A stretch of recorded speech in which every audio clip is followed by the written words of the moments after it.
New deposit dates have been announced for seniors and retirees. The Social Security Administration is going to issue the next batch of payments, and new details on the next cost of living adjustments are set to be issued for the next batch of payments. Now, month after month, the Social Security Administration issues millions of payments to program beneficiaries who are mostly retired workers, but there are some people with disabilities who may be eligible for SSI or SSDI payments. Folks, we know that Joe Biden can definitely send out the fourth stimulus check if he wanted to. He must take things into his own hands and he must help out the American people. But do you believe that Joe Biden will actually get the job done in 2023? I believe he will, because the exact amount that is supposed to be received by each person varies. The SSA notes that the average monthly payment in 2023 for a retired worker is actually pretty high. This is while SSI recipients may be eligible for a payment of $550 per month on average, with the possibility of collecting up to $1,300 total for a married couple. People who will receive a check to $914 on August 1st are going to be recipients of SSI or SSDI. The Senior Citizens League is expecting that the COLA for Social Security recipients is going to be significantly smaller than in 2023, which can be a good thing for some people. At 3%, the average monthly benefit is $1,800 and would increase by about $53. The last COLA adjustment came in December of last year when the Social Security Administration increased the payments by 8%. The 2023 increase was the highest cost of living adjustment made by Social Security since '81. In the last decade, annual COLAs have so far been superiorly high. The Social Security says is that it's basing the Consumer Price Index for urban wage earners and clerical workers in the Bureau of Labor Statistics. As of June 2023, the Consumer Price Index is up 4% compared to over a year ago. The Senior Citizens League notes that the cost of living adjustment have not done a good job of keeping up with seniors' everyday expenses, because according to the Senior Citizens League, people who retired before 2000 have lost just 36% of their buying power. On average, these retirees must have had them about for age 85 and would need an extra $560 a month to maintain the same buying level as they had in 2000. Many people don't realize it yet, but Social Security benefits are not necessarily tax-free retirement income. Depending on a few factors, you might have to pay taxes on some of the few retirement benefits you receive. The short version of Social Security taxation is that some Americans must pay tax on Social Security benefits, and it generally only applies to those for whom Social Security isn't their only and primary source of income. Under no circumstances will anyone have to include all their Social Security benefits in their taxable income, even for the highest income retirees. No more than 85% of Social Security benefits can be taxable. Taxation of Social Security benefits began as a way of the 1983 SSA as a way to increase the money flowing to Social Security without raising taxes on all Americans. It remains a significant source of income for the program. In 2022, Social Security brought in over $1 trillion, and nearly $50 billion of it came directly from the taxation of benefits. Overall, Social Security ran a $22 billion deficit in 2022, but it would have been more than 3 times higher if it wasn't for taxes on the high-income people. The important takeaway is that Social Security are being taxed more favorably than others and many other types of income. Contrary to the popular misconception, they are necessarily a tax-free source of retirement income for everybody. The tax you pay on your Social Security benefits depend on a few factors, like your source of income, state residence, and of course your marital status. And folks, we witnessed history. And here's what else we saw. Parents and children who watched every single one of your games together, sometimes driving 10 hours just to see you play. And then we've seen you take the time to talk to them, to laugh with them, to show millions of our daughters they can do anything as well. Anything.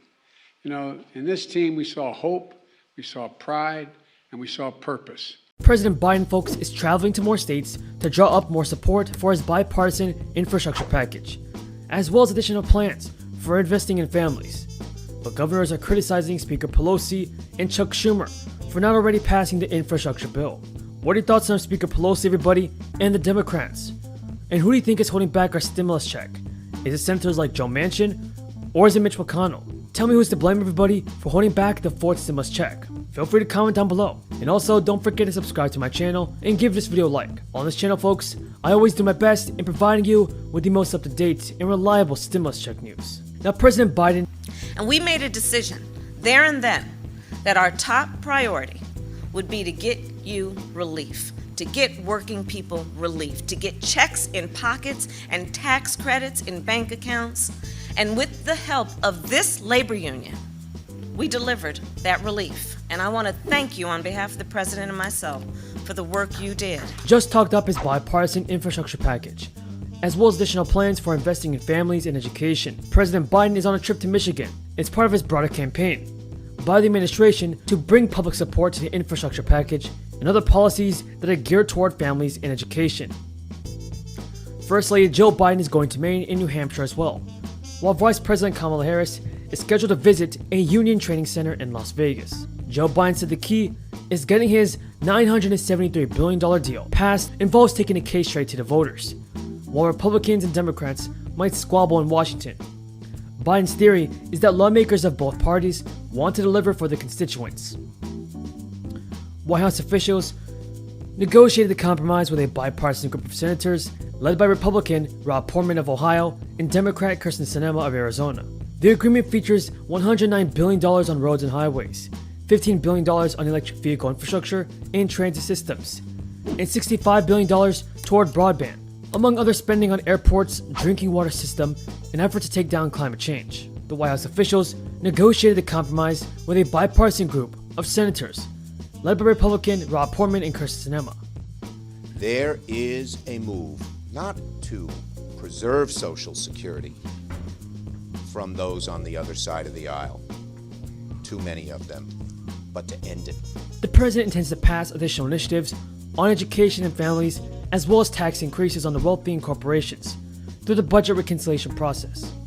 This would allow the passage of President Biden's priorities by a simple majority vote, avoiding the 60-vote hurdle and a Senate split evenly between Democrats and Republicans. But during a town hall meeting, Maryland Governor Larry Hogan toured House Speaker Nancy Pelosi and Chuck Schumer for holding the bipartisan infrastructure bill endorsed by Biden in order to gain leverage on other spending bills. Larry Hogan spoke about the $953 billion infrastructure bill that was endorsed by Biden, saying the plan will put Americans back to work and will improve the American infrastructure.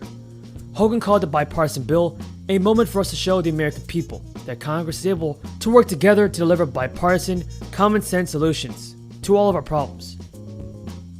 What are your thoughts on Speaker Pelosi, everybody, and Chuck Schumer? Are they doing all that it takes to help out the American people like you and I? Leave a comment down below, folks, saying yes or no. Governor Hogan also stated that they're holding the bill as leverage for other spending bills, that we can debate about whether these are worthwhile proposals or not, but they have nothing to do with infrastructure and they don't have bipartisan support.